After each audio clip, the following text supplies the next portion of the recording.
അനുസരിച്ചുള്ള ആളുകൾ അവർ ഓൺലൈനിൽ ഡ്രാമ വാങ്ങുന്നത് പെരുമ നനച്ച് വാങ്ങാൻ ഒരു സൂചന നിൽക്കുന്നു. അതേമാതിരി നമുക്കറിയാം, നമുക്ക് ശനിക്കിഴമ ഏതോ നല്ല ശമ്പളം ദിവസമാണ്, നമുക്ക് എന്തോ വ്യാപാരമൊക്കെ നടക്കുന്നതിന് കുറച്ചൊക്കെ പച്ചക്കറിയെല്ലാം വാങ്ങി കടയിലെല്ലാം നല്ല ഷോയായിട്ട് നല്ല അടുക്കി വെച്ചിട്ടിരിക്കുമ്പോഴാണ് നമുക്ക് മറ്റിടങ്ങളിൽ നിന്ന് നമുക്ക് നല്ല വണ്ടിയെല്ലാം ഡെക്കറേറ്റ് ചെയ്ത് കടയെല്ലാം പണിത് നമ്മൾ കട മുന്നാടി മൈക്കെല്ലാം കെട്ടി നമ്മൾ മുന്നാടി വന്ന് അനൗൺസ്മെൻറ്റ് പറഞ്ഞ് വ്യാപാരം ചെയ്തത്. നമുക്കറിയാം, നമ്മൾ കടയിലും പക്കത്ത് കടയിൽ 25 രൂപയ്ക്ക് തക്കാളി കൊടുക്കുമ്പോൾ അവൻ്റെ ഒരു 3 കിലോ 100 ഗ്രാം തിന്നാൽ നമ്മൾ ആൾക്കാർ കൈയെടുത്തിട്ട് അങ്ങോട്ട് ഓടിപ്പോകും. ഇത് പോയി 3 കിലോ ഒരു 6 കിലോ കൊടുത്തിട്ടുണ്ട്, ഒരു 6 കിലോ പോയി 200 രൂപയ്ക്ക് കൊടുത്തിട്ടുണ്ട്. ഇത് പോയിട്ട് 2 പേർ 3 പേരൊക്കെ കൂടിയ വീട്ടിൽ ഇതെല്ലാം സാപ്പിട മുടിயாது, ഇതെല്ലാം മിച്ചമായി പോകുന്നത്, വേസ്റ്റാக പോകുന്നത്. ഇന്നേക്ക് യൂസ് பண்ணக்கூடிய தக்காளி நாளைக்கு யூஸ் பண்ண முடியாது. இது நாங்கள் என்ன செய்திருந்தாൽ நாளைக்கு கொஞ்சம் பக்கத்து வீட்டில் இடம் போகிறதுக்கு நமக்கு இடம் இல்லை, நமக்கு எங்களுக்கு சொந்தமாக இடம் இல்லை, பக்கத்து வீட்டு போட முடியாது. அதில் நாங்கள் காலையில் விடியறதுக்கு முன்னாடி நாங்கள் இந்த ரோட்டில் போட்டு நாங்கள் இந்த ரோட்டில் போட்டு நாங்கள் அங்கே உமாப்பாறைக்கு போன வழியில் போட்டு வைக்கும், ராஜ்யமாரி போன வழியில் அங்கே போட்டு நீங்கள்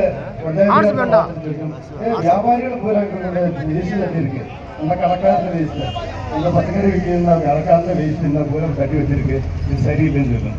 ஆனால் உண்மையிலே நாங்கள் எடுத்த வேஸ்ட் தட்டி வைக்கிறேன், நாங்கள் கொண்டு வந்து நல்ல குவாலிட்டியான தக்காளி தான் கொண்டு வந்து வைக்கிறது, நல்ல ஒரு வாரம் இருக்கக்கூடிய தக்காளி தான் கொண்டு வந்து வைக்கிறது, ஒரு வாரத்துக்கு வச்சு விற்கக்கூடிய பச்சை மிளகு தான் கொண்டு வந்து வைக்கிறது, ஒரு வாரம் வச்சு விற்கக்கூடிய வெண்டைக்காய் தான் கொண்டு வந்து வைக்கிறது. நல்ல பொருள் தான். ഖജനാപ്പാറ മാതിരി ഒരു ഇടം എന്നോട് അറിവില്ല.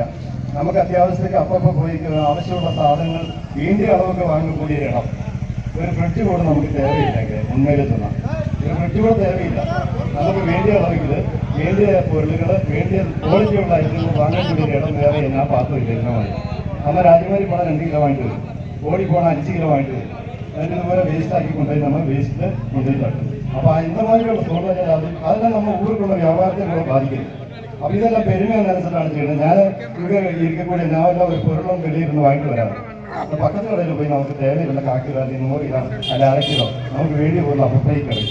അത് നമ്മൾ വാങ്ങി ഭയപ്പെടുത്തിക്കണം. നമുക്ക് എന്ത് വേസ്റ്റും വരാതെ, നമുക്കത് നഷ്ടവും വരാതെ, എന്ത് നഷ്ടവും വരാതെ, വിലയിലോ മറ്റ് എന്തോ വിധമാണ് നഷ്ടവും നമുക്ക് വരല്ലേ, അത് നമുക്കൊന്ന് யோசனை பண்ணி பார்த்தா தெரியும். ഞാനിപ്പോൾ ഇതേപ്പറ്റി பேசணும் വരുമ്പോൾ നമുക്കെല്ലാം തന്നെ ഇപ്പോഴത്തെ കാര്യങ്ങളെ പറ്റി അല്ലെങ്കിൽ தலைவர்களெல்லாம் വരും വിവരമായ പ്രശ്നമെല്ലാം പഞ്ചായത്തുകളിൽ തൊല്ലக்கூடிய കാര്യം എല്ലാം തോന്നാൻ നീங்கெல்லாம் இருக்கக்கூடிய പ്രസിഡന്റുണ്ട്, പ്രസിഡന്റുണ്ട്, എല്ലാം ഇരിക്കக்கூடிய ഒരു ഘട്ടത്തിൽ பேசக்கூடிய ഒരു കാര്യം.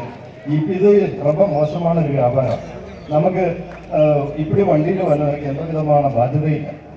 അവനക്ക് അങ്ങനെയൊന്ന് പോയി എങ്കിട്ടോ ഇപ്പം ഞാൻ சொன்ன மாதிரி ഏറ്റവും ലാസ്റ്റ് ഗ്രേഡ് തക്കാളി വാങ്ങിപ്പോട്ട്, അല്ലെങ്കിൽ ഏറ്റവും ലാസ്റ്റ് ഇപ്പോൾ വെള്ളം എടുത്തിട്ട് ഉള്ളി വാങ്ങി 2 മുടൽ തട്ടിയെടുത്ത് വിട്ടിട്ട് അവന് വണ്ടി എടുത്ത് ഇങ്ങോട്ട് വന്നത് ഇങ്ങ് വന്ന് അവൻ വിറ്റിട്ട് പോകും. അവനക്ക് ടാക്സ് കൊടുക്കണ്ട, ശമ്പളം കൊടുക്കണ്ട, വാടക കൊടുക്കണ്ട, നികുതി കൊടുക്കണ്ട, എന്നതാണ് വരികൾ കൊടുക്കേണ്ട ആവശ്യമില്ല. അവനക്ക് എന്ത് വീട്ടിൽ പോകണ്ട, കല്യാണ വീട്ടിൽ പോകണ്ട, ഇങ്ങനെ ആരും സഹായം കേട്ടോ അങ്ങോട്ട് വരാറ്. നമ്മൾ ഊർക്കുള്ള പ്രശ്നങ്ങൾ എന്ത് അറിയേണ്ട ആവശ്യം അവനിക്കില്ല. ഒരു വ്യാപാരം തന്നെ കടം തരേണ്ട ആവശ്യമില്ല, കടം കൊടുക്കേണ്ട ആവശ്യമില്ല. നമുക്കറിയാം, ഇപ്പം നമ്മൾ ഊർക്കുള്ള എല്ലാം കടകൾ ആരംഭിച്ച് തൊഴിലാരംഭിച്ച് അത് നല്ല മുறைയിൽ നടന്നു முடியாமல் അത് கொஞ்சம் கடன் கொடுக்கும், கொஞ்சம் சாதனம் கேடு வரும். இப்படிப்பட்டு எத்தனை பேர் கடையை பூட்டிட்டு ஓடி போகுது. அவன் தொழில் எப்படி பிழைக்கலாம்னு நினைச்சிட்டு தொழில் ஆரம்பித்தாரு. அதுவும் இந்த வழி இல்லாமல் அது எடுத்து விட்டு போகுது, அது ஆருக்கு இல்லாமல் ஒன்றும் இல்லாமல் ஆக்கி விட்டு போகுது. இதை கொஞ்சம் கண்ட்ரோல் பண்ணுறதுக்கு நம்ம பஞ்சாயத்து நினைச்சால் நடக்கும். പഞ്ചായത്ത് നേരത്ത് നടക്കக்கூடிய ഒരു കാര്യമാണ്. നമ്മൾ ഊരെ കാപ്പാത്തണമെന്ന് சொன்னாரு. இப்படிப்பட்ட തോന്നുന്നപടി വ്യാപാരങ്ങളെല്ലാം கொஞ்சம் കൺട്രോൾ பண்ண கூட நல்லா இருக்குன்னு மட்டும் கேட்டுக் கொடுக்குறேன்.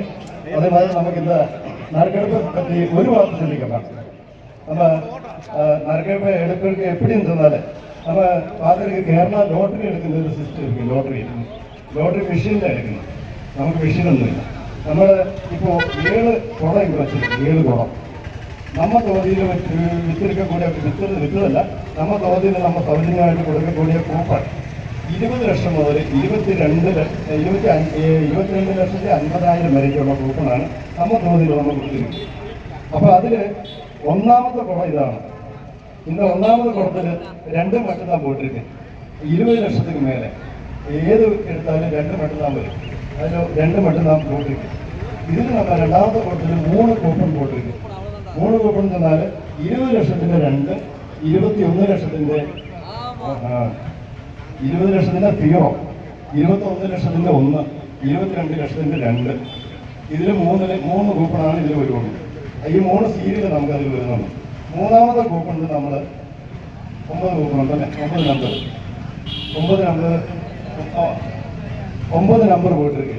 இதில் ஒரு சின்ன பிரச்சனை இருக்கு. இது வந்து நம்ம முதல் நம்பர் 2, രണ്ടാമത്തെ നമ്പർ 1 0 വന്നാൽ മൂന്നാമത്തെ പ്രശ്നമില്ല. 22 സീരിയൽ വന്നാൽ 5ക്ക് മേലെ വന്നാൽ നമുക്കില്ല, കൂപ്പൺ കൊടുക്കല് കൂപ്പണില്ല. 20,50,000 വരെ ഇരിക്ക്. 20,60,000 വന്നാൽ നമുക്ക് നമ്പർ ഇല്ലാത്ത. അപ്പൊ 25ക്ക് മൂന്നാമത് 22 കഴിഞ്ഞിട്ട് മൂന്നാമത് 5ക്ക് മേലെ വന്നാൽ തിരിപ്പി എടുക്കും. ആ തിരിപ്പി ഒരു തറവും കൂടി എടുക്കും. 5 കിലോ വന്നാൽ എടുക്കാതെ 5ക്ക് മേലെ വന്നാൽ ഒരു തറവ് കൂടി എടുക്കും.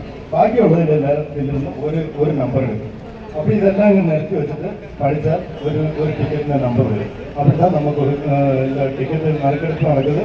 അപ്പോൾ അതിൽ ஏதாச்சும் ஒரு சந்தேகம் இருந்தால் நீங்கள் முதலோடு இப்போ கூட கேட்டுக்கலாம். நல்லா விளக்கமாக பிரிஞ்சு வச்சுக்கலாம். நாங்கள் ஏதாவது ஒரு மிஸ்டேக் நாளைக்கு வரக்கூடாது, சொல்லக்கூடாது. அது நீங்கள் எல்லாம் தெரிஞ்சு வைக்கிறதாக நான் இவ்வளோ விளக்கமாக சொல்லுங்கள். അപ്പോൾ നമുക്ക് ഇതിലേക്ക് കിടക്കുകയാണ്. പ്രസിഡന്റ് ആദരണീയനായ പ്രസിഡന്റ് ശ്രീ എം ഈശ്വരൻ അവരുകളാണ്. അദ്ദേഹം ഈ കൂപ്പൺ ഓരോന്നെടുത്ത് വരും. നമ്മൾ சொன்ன மாதிரி 8 பக்க கலண்டரா இருக்கு. 2 0 1 ഇല്ല, ഒരു കുഴപ്പമില്ല. 1 0 3 9 7. അപ്പൊ നമുക്ക് 2 ഒന്നാം സമ്മാനമാണ്. ഇത് ഫസ്റ്റിൽ ജില്ലാ കമ്മിറ്റി കൊടുക്കக்கூடிய പെട്ട നറുക്കെടുപ്പാണ്. ഇപ്പൊ ഫസ്റ്റ് നടക്കുന്നത്. 10 നറുക്കെടുപ്പ് നടക്കും. അതിൽ പേരൊക്കെ